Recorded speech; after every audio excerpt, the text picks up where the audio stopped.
sobre aspecto importante da economia aqui para o estado de Goiás, para a região centro-oeste, mas para o país, né, de uma forma geral. A riqueza produzida no campo em Goiás deve somar mais de 108 bilhões em 2022. O valor bruto da produção agropecuária, divulgado pelo Ministério da Agricultura, mostra um crescimento de 3,7% na comparação com o ano passado. O indicador foi puxado especialmente pelo desempenho das lavouras de soja, tomate, milho e cana-de-açúcar. Sobre esse assunto, a gente conversa agora com o coordenador institucional do Instituto para Fortalecimento da Agropecuária de Goiás, o IFAG, Leonardo Machado. Leonardo, obrigado pelo contato com a gente aqui na Sagres. Bom dia. Bom dia a todos.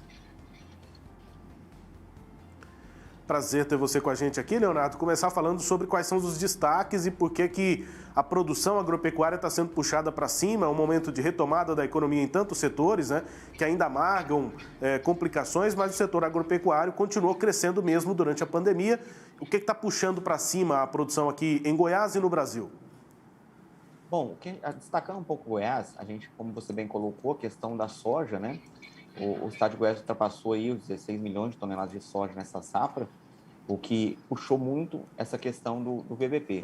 Da mesma forma, a cana, né, além dos bons preços, a questão da produção também auxiliou esse desenvolvimento e acreditamos que esses valores podem ser ainda maiores, uma vez que a pecuária deve registrar bons números também nos próximos levantamentos, uma vez que você vai ter ainda correção de valores de produção de aves, suínos e principalmente na pecuária de corte.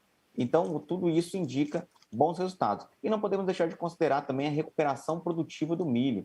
A gente tem que lembrar que o milho, ano passado, na safra passada, melhor dizendo, registrou uma quebra expressiva, tanto no Brasil como em Goiás, e nesse ano, o momento agora mostra recuperação. A expectativa é que se consolide essa produção de milho, se o clima auxiliar, se for muito favorável, e a gente consiga ter um VBP tão bom aqui para o estado, crescendo acima da média nacional. Leonardo, e sobre o que eu citei na primeira pergunta, qual foi o impacto da pandemia no setor agropecuário? Sei que essa é uma pergunta muito genérica, mas a princípio que se avalia é que houve um impacto positivo, né? Houve maior demanda. O agronegócio ele é muito extenso e muito diversificado, né? Então, algumas culturas sentiram muito, algumas atividades sentiram muito. Apesar de não ter aqui em Goiás uma atividade bastante importante dentro do contexto da produção brasileira, é as flores, por exemplo. O setor de flores sentiu muito. O setor de hortaliças, né? O setor de leite também sentiu, porque quando você teve fechamento de hotéis, fechamento do comércio, de restaurantes, essas atividades que dependiam muito dessas compras desses agentes sofreram bastante. Por outro lado, os produtos que a gente diz em commodity, né, que é a soja, o milho, eles foram bastante favorecidos, principalmente pela elevação da moeda americana no Brasil. O dólar puxou para cima muito esses produtos e tivemos bons resultados sobre isso.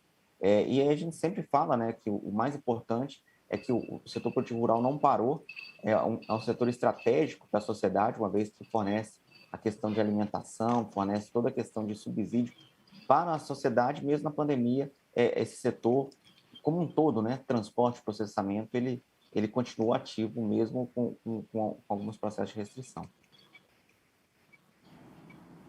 Ô Leonardo, eu sei que minha próxima pergunta talvez seja mais de análise econômica e menos de produção, produtividade no agronegócio, mas eu preciso perguntar, apesar dessa alta, no geral, você citou alguns setores que tiveram queda, mas no geral houve uma alta de produção no setor agropecuário. Por que apesar da produção maior, o preço está tão mais caro para o mercado interno? Para quem vai no supermercado e tenta comprar aí, o vilão da vez é a cenoura, né? Mas enfim, tantos produtos que estão mais caros. Então, se produz mais, a princípio que se imagina é que talvez o preço fosse cair, mas o mercado interno funciona de outro jeito, Leonardo?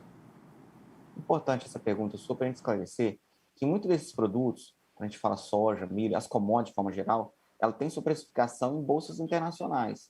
Então, ela demanda de uma relação oferta-demanda internacional. O milho, ele vem de 5 safras onde o consumo tem ultrapassado a produção mundial. Sempre, né? O principal grão consumido no mundo, produzido no mundo. No entanto, a gente tem esse processo, né? Algumas partes têm uma produção menor, o consumo é crescente, então ele vem esse processo. Da mesma forma, a soja, O óleo de soja ele teve um processo de valorização muito alto no mercado internacional no último ano, principalmente por causa do óleo de palma. Olha que interessante, né? O óleo de palma é o óleo mais consumido do mundo, que a gente chama aqui no Brasil óleo de dendê. Então, esse aumento desse preço no mercado internacional puxou também o preço da soja. Então, e aí a gente também tem que considerar a questão do câmbio, né? Como esses produtos são precificados em bolsas internacionais, a questão cambial afeta demais. E a gente saiu aí de um dólar pré-pandemia, né? Em torno de 3, aproximando dos R$ 4, onde ele chegou a 6 no seu pico de preço. Então, tudo isso pressionou. E aí, quando você fala que alguns produtos tipo hortifrutis, né? Esses produtos dependem demais da questão climática, né? Quando chove demais, há um excesso de doença, acaba colhendo menos. É o caso do tomate, da cenoura, né?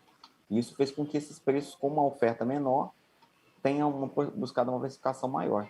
Então, é igual eu falei, o agro é muito dinâmico, o agro é muito diversificado, então cada produto é um produto para se fazer uma análise como essa.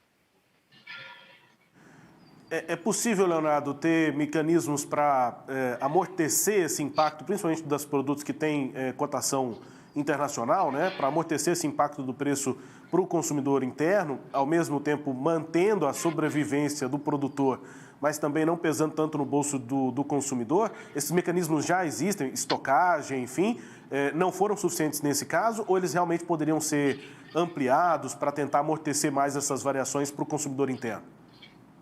Então, a situação que se encontra hoje, principalmente quando a gente fala de soja e milho, né, é muito difícil, porque tudo depende de relação à oferta e demanda. A gente sempre tem que pensar nisso, né? O mecanismo de precificação, principalmente no mercado agropecuário, é em relação à oferta e demanda. Então, quando a gente tem uma demanda bastante alta e uma oferta que talvez não consegue acompanhar em grande parte essa demanda, o processo de aumento de preço ele é direto. Então, o que a gente sempre fala é que no momento que o preço está alto, a produção vai aumentar e o preço vai estabilizar. É o que vai acontecer agora na próxima safra, quando a gente fala commodities, né? Os americanos, mais o hemisfério norte, né, melhor dizendo, eles vão começar a safra deles e é esperado que a produção lá seja uma produção maior do que nos últimos anos. Consequentemente, os preços devem se ajustar. Então, tudo vai ser em relação ao oferta e demanda. Hoje, é muito difícil você ter medidas de estocagem, de apoio a políticas públicas para segurar a relação de preço no mercado atual agropecuário.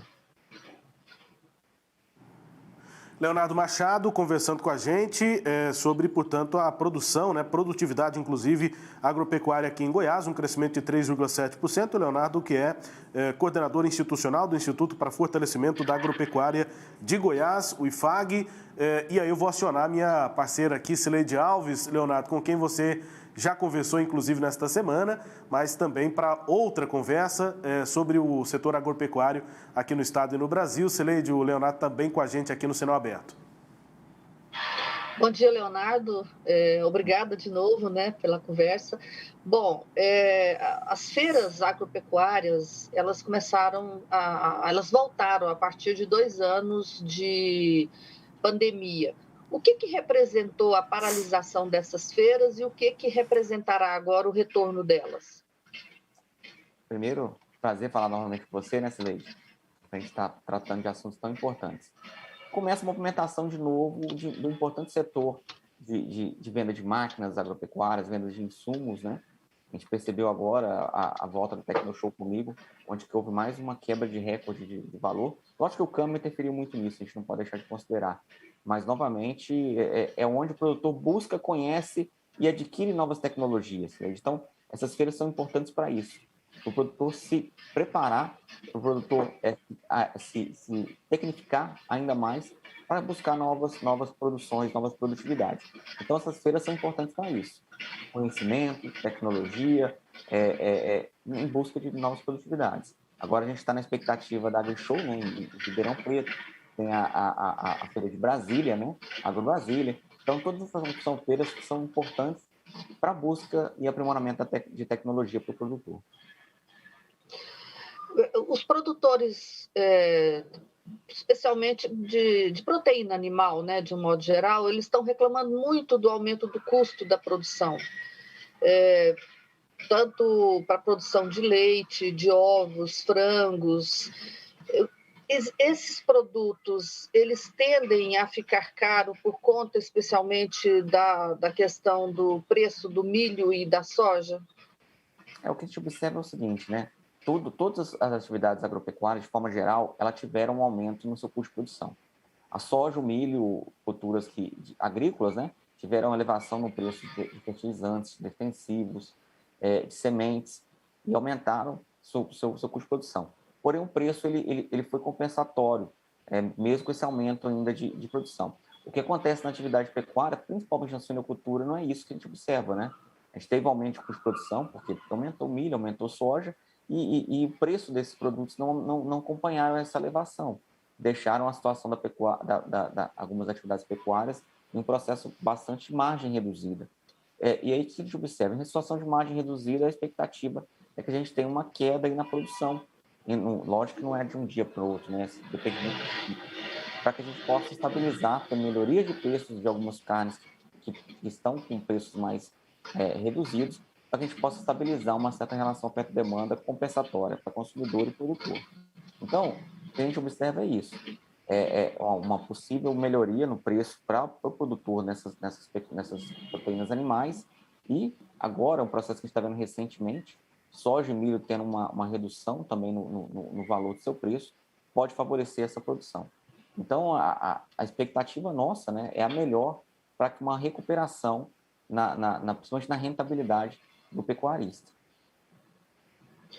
Bom, há uma estimativa de que Goiás vai produzir 30 milhões de toneladas de grãos quando concluir a colheita da safrinha, agora no começo do segundo semestre. Essa estimativa ainda está valendo? E o que significa, né, essa produção de 30 milhões de toneladas de grãos para o estado de Goiás? Até o momento, sim. Tivemos um plantio de safrinha no momento ideal.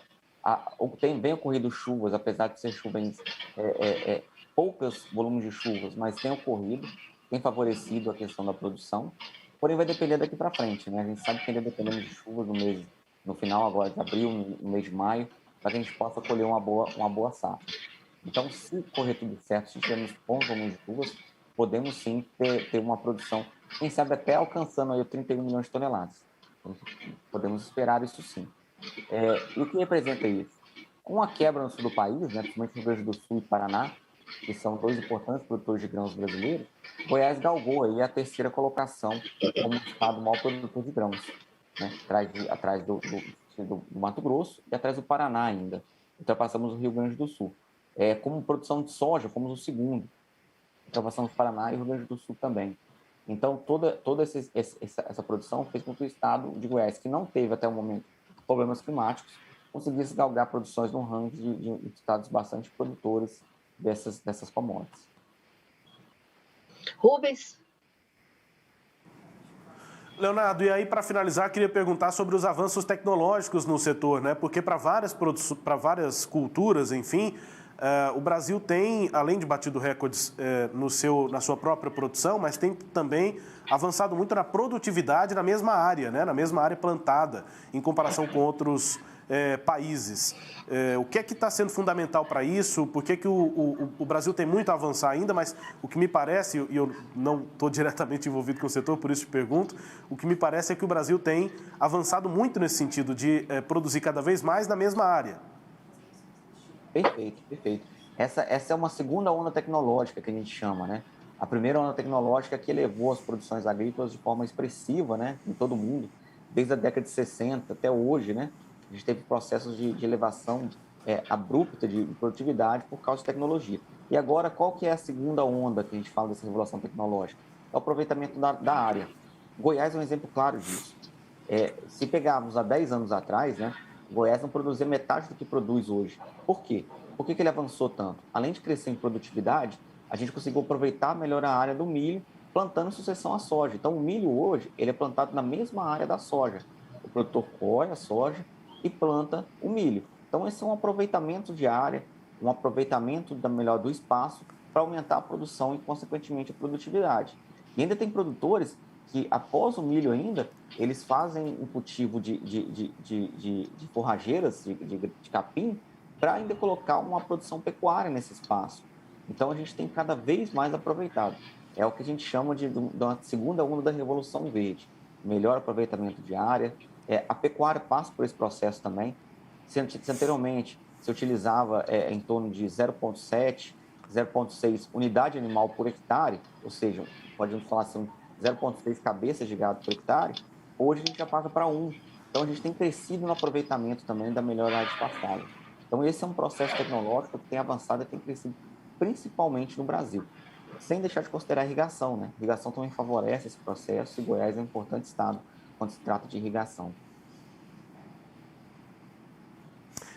Eu não sei se é a primeira, deve ter sido a primeira revolução tecnológica no campo, né? Mas aquela coisa na minha idade mesmo, eu estou com 30 e poucos anos, e até quando eu era mais jovem, assim, criança, início da adolescência, sabia de muitas terras que o pessoal, os mais velhos, diziam assim, não, isso aqui não dá nada, aqui não adianta plantar, aqui não dá nada, e de repente agora está plantando tudo, inclusive nessa rotina que o senhor está dizendo, de soja, milho, depois tem capim, inclusive, e o ano inteiro está produzindo. Não sei de que revolução eu estou falando, mas essa mudança é muito clara para quem tem alguma vivência no campo, né, Leonardo?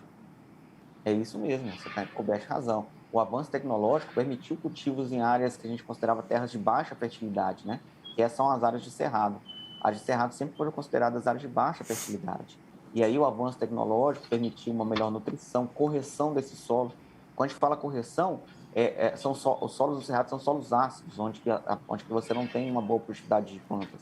E aí você utiliza calcário para elevar o pH desse solo, tornar ele mais favorável, fertilizantes, né?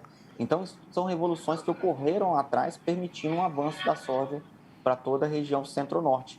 Hoje, se você pegar, a soja começou no sul do país, em São Paulo, um pouquinho em Minas, né, que são áreas de melhor solo, e hoje é plantada quase perto lá, no São Luís do Maranhão, né, quase na região, no limite litorâneo lá do Piauí. Então, ele tem crescido por causa de avanço tecnológico como esse. E a pecuária também passa por isso, sempre bom a gente colocar, né? Uma forma clara disso, que antigamente, né, se eu falo daqui uns 5 anos atrás, o produtor pecuarista que tinha gado macho sem raça, sem ser Nelore, Zebu, essas raças mais para corte, né, praticamente doavam esses animais. E hoje não, hoje ele está conseguindo aproveitar esses animais com um ciclo mais curto, para bater com menos de 2 anos, aproveitar a carne. Então, é o que a gente tem falando, são avanços tecnológicos que vêm ocorrendo a cada ano, elevando produtividade e produção. Leonardo, uma última questão, a gente falou aqui sobre preço, né? Você abordou essa questão da cotação internacional, que também influencia nos preços aqui. Eu queria te pedir uma perspectiva. Está todo mundo pagando caro também por isso. Há alguma tendência de redução nos preços ou não? Pelo contrário, é bom para o produtor que exporta, inclusive o produtor de soja, pensa bastante no preço, quanto mais alto, melhor, mas para o consumo interno talvez nem tanto. Qual é a tendência, Leonardo? Aí eu coloco 3 fatores, tá? O primeiro fator vai depender muito da nossa safrinha. Se a gente tiver bons volumes de chuva, continuarem esses bons volumes de chuva, a gente tem uma produção boa no milho safrinha, é esperado que a gente tenha um recuo no preço. O segundo fator é a safra no hemisfério sul, no hemisfério norte, melhor dizendo, Estados Unidos principalmente. Se os Estados Unidos plantar sua boa safra e o clima também ser favorável lá, podemos ter queda nos preços internacionais. E o terceiro fator, que eu elenco como mais importante no momento, é o câmbio. Se o câmbio continuar esse processo de queda, né, de redução, podemos ter melhorias no preço. A gente sabe que esse é um ano de eleição. E ano de eleição, o câmbio, como é comum, ele perto do momento do pleito, ele elevar. Se ele elevar, a gente pode ter situações de preços mais altos. Então, são esses 3 fatores que a gente tem que observar daqui para frente. Perfeito. Obrigado, Leonardo, pelas avaliações aqui também sobre esse assunto, né? Também sobre preço, mas claro, sobre a produção agropecuária aqui para Goiás, em comparação também com o país. Leonardo Machado, que é coordenador institucional do Instituto para o Fortalecimento da Agropecuária de Goiás, o IFAG. Obrigado, Leonardo, pelo contato com a gente aqui. Bom dia, bom trabalho e bom feriado. Sempre uma satisfação estar com vocês.